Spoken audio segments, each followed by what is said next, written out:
Let's talk about the biggest gaming leak pretty much ever. Like nothing even comes close to this. Grand Theft Auto was big, the Nvidia leak was big, but we are literally seeing the strategy of one of the big three companies for probably like the next decade or so is what we've gotten a peek into.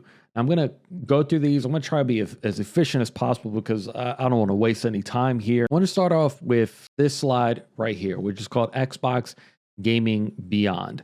And you'll notice on here that they're showing the separation between the top, which is the hardware where you access their games, and then the bottom, which is their accessories. But the top, the most interesting part on there is the consoles, which we'll talk about in another slide, the handheld, the cloud device, third-party streaming sticks, and set-top boxes.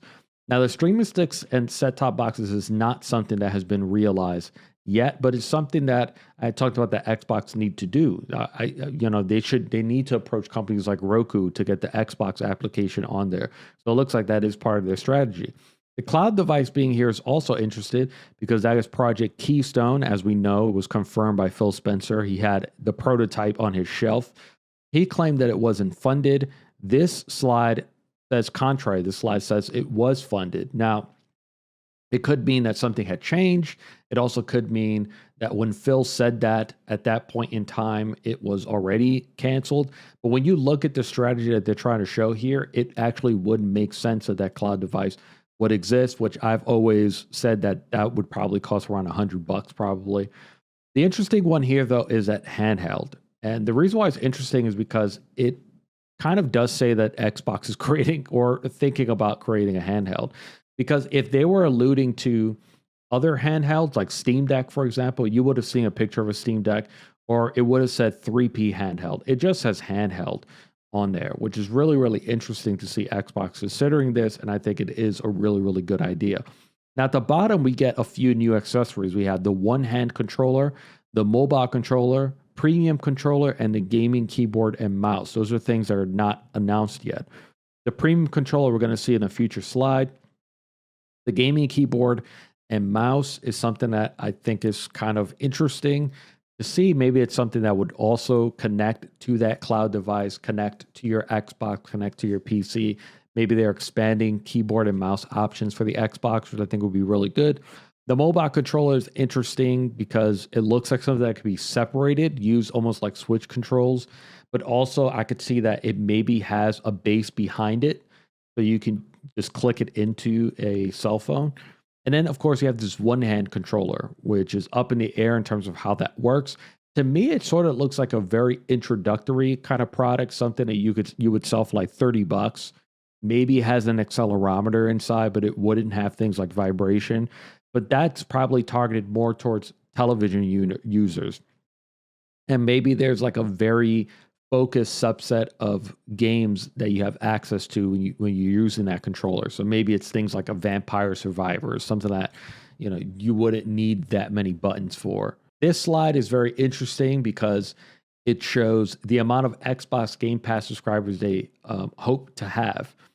So they're showing that at the beginning of fiscal year 23, 40 million subscribers. By the end of fiscal year 24, they're hoping to have close to, that's probably like 45 million, which that would be, what would that be? Like March, I think it is, 2024 would be fiscal year 24. Very, very lofty goals.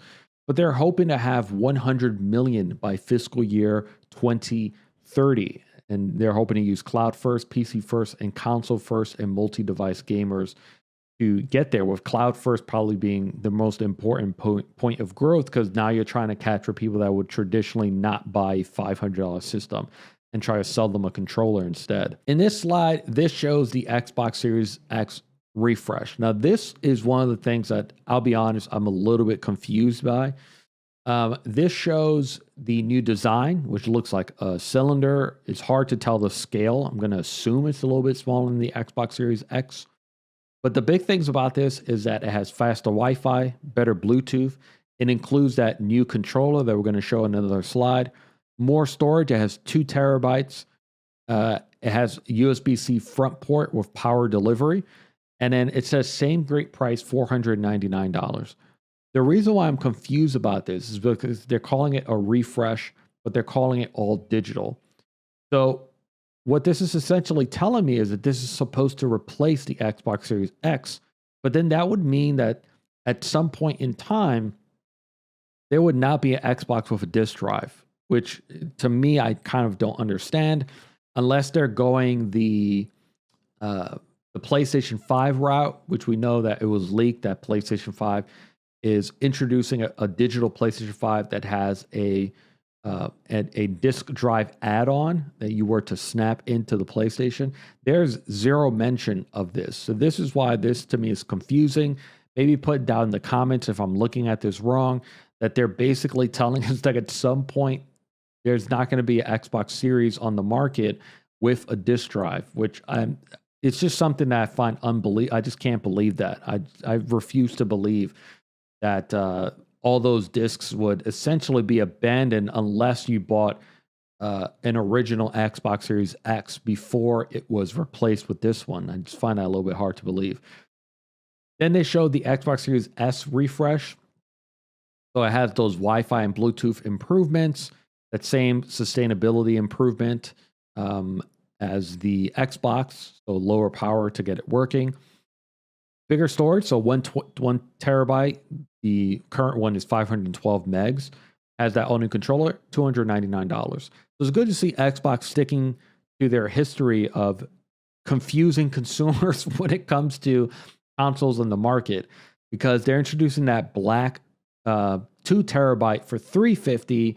But then I guess at some point that's going to be phased out, and there's only going to be this one, which is going to phase out the old white one. So you can only get the new white one.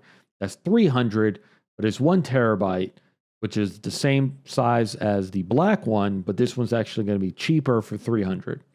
Makes total perfect sense. Now this is the new controller. Their code is codenamed Sebel, and first thing you notice is that two-tone color. But then there's a lot of improvements on here, with one of the craziest ones under sustainability, a rechargeable and swappable battery. So that means that Xbox is finally getting rid of AA batteries. The big improvement here versus the PlayStation 5 controller, though, is that this one is swappable. And it does say rechargeable. So I'm going to assume that when this controller launches, they're going to bring back the Play and Charge kit, if you guys remember those. Except that will be the only option. Now you won't. Apparently, you won't be able to use AA batteries. I think it's a good exchange there. So maybe a charge kit that comes with an extra battery. Then they have. There's another big change. Play Anywhere Xbox Wireless 2, which sounds like just a new wireless protocol. And then the big change, Direct to Cloud. So this is something that the Stadia controller used to do. I think Amazon, not even I think, I know Amazon Luna's controller does it. So this controller just gives you a stronger connection to the cloud in order to bump down latency. Very, very good addition here. Feel the game, so better precision haptic feedback, VCA haptics, double ass speakers. I'm going to be honest with you guys, I couldn't really decipher what VCA means. Another big addition, accelerometer. That's not something that the current Xbox has. Now, some people are saying like, oh, it has accelerometer for gyro. That doesn't necessarily mean that this has gyro controls, because I feel like if it had gyro, it would have said on this slide gyro controls. What the accelerometer is probably for is, if you look under approachability, lift to wake. So it looks like they're adding something new where when you lift up the controller, it turns it on. So it's good to add to the speed of obviously getting to start games on your PC, or maybe it connects to whatever your last connection was. So if you were connected to the cloud and you're playing on PC, you fire up that Xbox app, you pick up the controller from the desk, and boom, it instantly connects. I think that's what that accelerometer is for. I don't think it actually just means gyro controls. That's not, some people I've noticed online are saying that, but I feel like that's not 100% confirmed here. And then you have quieter buttons and thumbsticks. You'll also notice this has SE, LE, XDL options. That probably means standard edition, probably limited edition. And then XDL definitely stands for Xbox Design Labs. Now, this slide right here shows the timeline. So Sebel announced in fiscal year 24 Q4. So that's supposed to be at the end of this year. So at the end of this year is when we are, I guess, expecting the announcement of this controller. And then the controller launches next May. Xbox Gaming Beat in June, and they're probably just talking about their own Xbox showcase kind of thing. And then that's where they're going to announce these mid-generation consoles, codenamed Elwood and Brooklyn. So Elwood is the Xbox Series S refresh. Brooklyn is the Xbox Series X digital refresh. And they're looking to launch Elwood September, and then Brooklyn at some point between October or excuse me, at the end of October. Now, what's interesting is in this little box, it shows Last Chance Edith 512 gigabyte at $199. That is the 1 terabyte the 512 gigabyte Xbox Series S that's on the market right now. So they're going to phase that out by just selling it for $200 at Black Friday. But then here's the interesting one. ELL means end of life. Starkville ELL ahead of Brooklyn launch. So I'm going to assume that Starkville is probably their code name for the Xbox Series X, so that implies that there will be no disk drive in an Xbox next year. It's unbelievable to me. I feel like I'm missing something here, because I just can't imagine Xbox in the middle of their generation just completely deleting their disk drive. This right here just shows, once again, just an overview of their mid-generation devices. And once again, you'll notice under Xbox Series S, X, and X and XDL, which is Xbox Design Lab, it just says all digital as their content delivery. So I feel like this is such a huge deal that Xbox is basically saying in the middle of their generation, they're getting rid of discs. Best of luck to this announcement when they make it. I still feel like I'm missing something.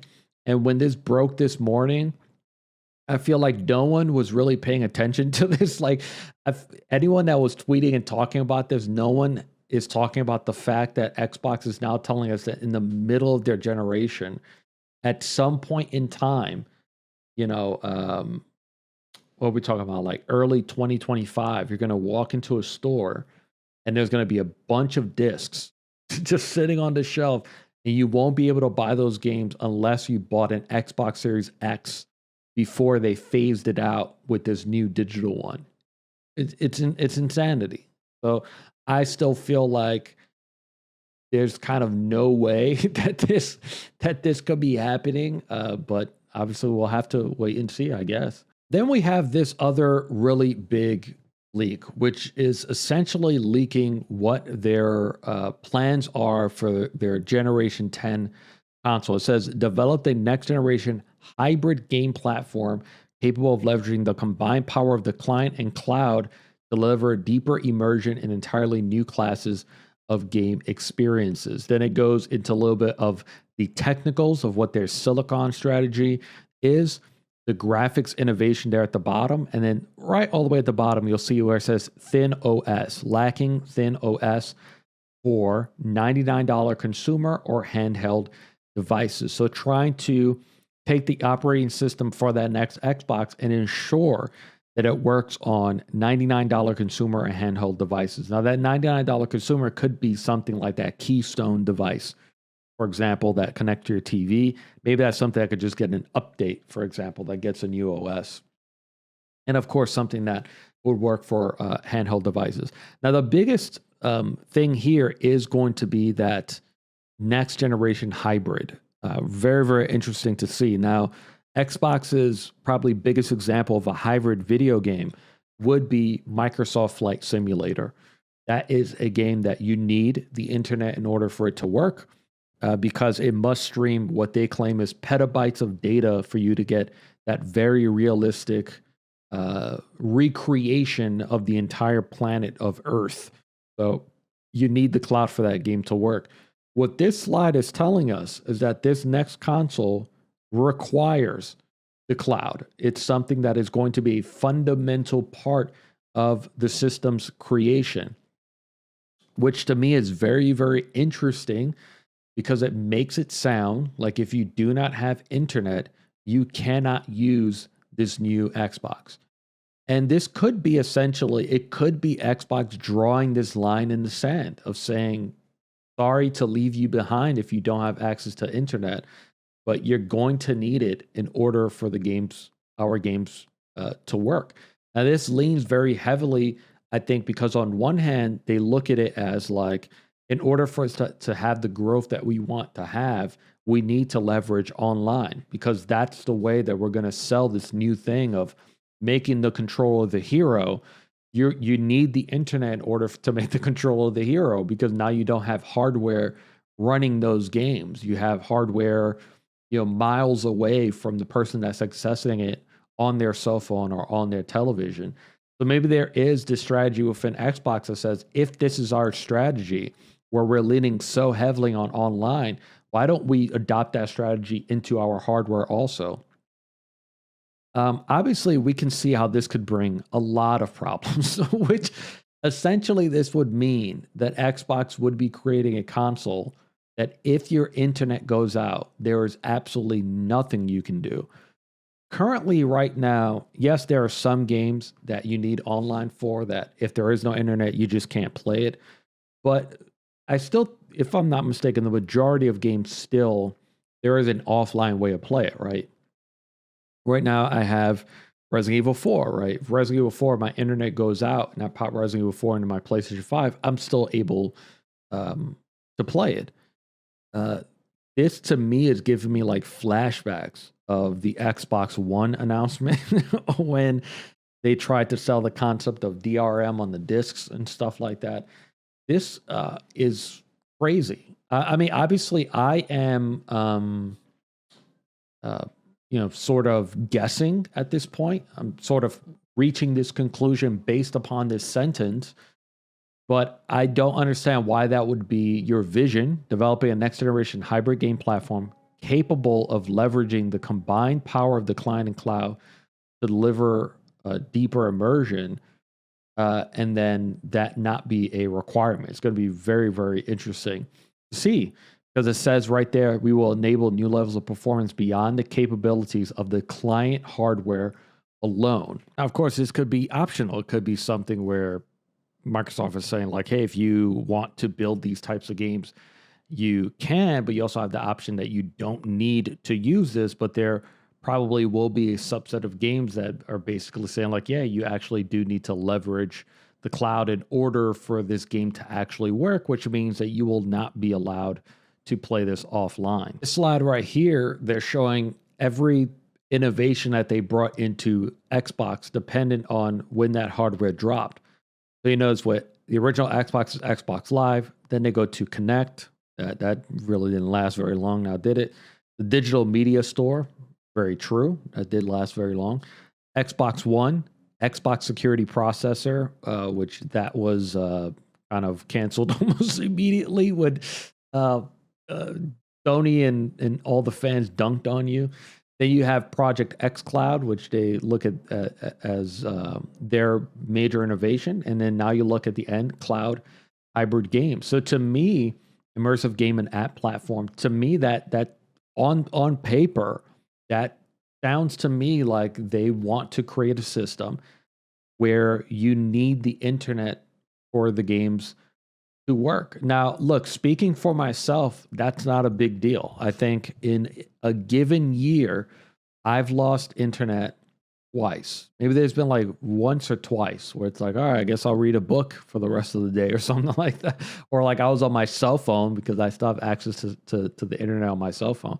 So to me, it's like, man, if it makes games better, I'm all for it. But it's going to be a very, very tough sell if that's the way this thing works. But I don't understand how you plant that flag in the ground of saying we're going to have cloud hybrid games, but then you tell your developers like, well, you might have access to the cloud. So think about that when you're creating your games. No, this is literally, to me, this is an idea where it's like it's all or nothing. And this is another slide that shows next generation gaming powered by AI and ML. ML, I'm going to safely assume, means machine learning. showing a super resolution deep neural network. Creator efficiency, you'll notice it says in there AI game testing, physics inverse kinematics, procedural content generation, NLP dialogue generation, right? So utilizing AI, I'm gonna think that probably means neural language processing, but I could be wrong about that. But that basically is what this slide is talking about is everything that utilizing a cloud hybrid platform would give publishers access to. So being able to have the cloud sort of offload some of that processing for the physics, offload some of that processing for dialogue generation, which is something we've talked about AI, which I personally am not a fan of. Game testing is something that I remember has been brought up within the last few months of like one of the positive use cases of AI. So it kind of does sound like Microsoft is planting this flag of like, yeah, we're trying to make a cloud platform where you need the cloud for these games to work. Very, very interesting to hear about. And then finally, we have this leak, which was a leak of ZeniMax's management forecast, which kind of showcases a lot of their future titles that haven't been announced yet. It's probably easier to look at the right side of this sheet because there are a lot of code names on the left side and planned titles, which obviously don't really give us any information. And the years are very, very off. But you'll notice it says Oblivion Remaster. There's something on here called Project Hibiki. I wonder if that was, what was the name of that game? Hi-Fi Rush. That's the name I was looking for. I wonder if that's Hi-Fi Rush. Then we have an Oblivion Remaster, Doom, something called Doom Year Zero, and DLC attached to that. Two projects called Kestrel and Platinum, Elder Scrolls 6, a licensed intellectual property game, Fallout 3 Remaster, Ghostwire 2, and then Dishonored 3. I did enjoy Ghostwire, so it's kind of cool to see a sequel to that. Dishonored 3, not really a huge surprise. I'm sure everyone could have seen that one coming. But then two remasters, Fallout 3, which is really cool to see, and then an Oblivion remaster, which we've heard rumors about before. My personal favorite, Elder Scrolls. So hey, I'll be there first in line. Look, overall, this entire leak, this is horrific. This is the worst possible nightmare for a company, and I know that Microsoft's lawyers waking up this morning getting ready and set because not only did someone definitely just lose their job at the Federal Trade Commission, but there's probably going to be a lot of pursuit of damages when it comes to this leak, because I don't even know how you would calculate the amount of damages something like this does. Because, like I said, you have literally leaked a company's entire strategy for what could possibly be the next decade. You've given their competitors inside information to what you are planning, especially when you think about that cloud console hybrid that Xbox is talking about. Their strategy for their marketing for the next few years to revolve around the controller, for example, being your key, your entry to the Xbox ecosystem. PlayStation now has access to that information. Huge leak with huge ramifications. We'll have to wait and see. Please let me know down in the comments how you feel. What are your thoughts about this? If you liked it. If you loved it, please subscribe to it and share it. Thank you so much for watching.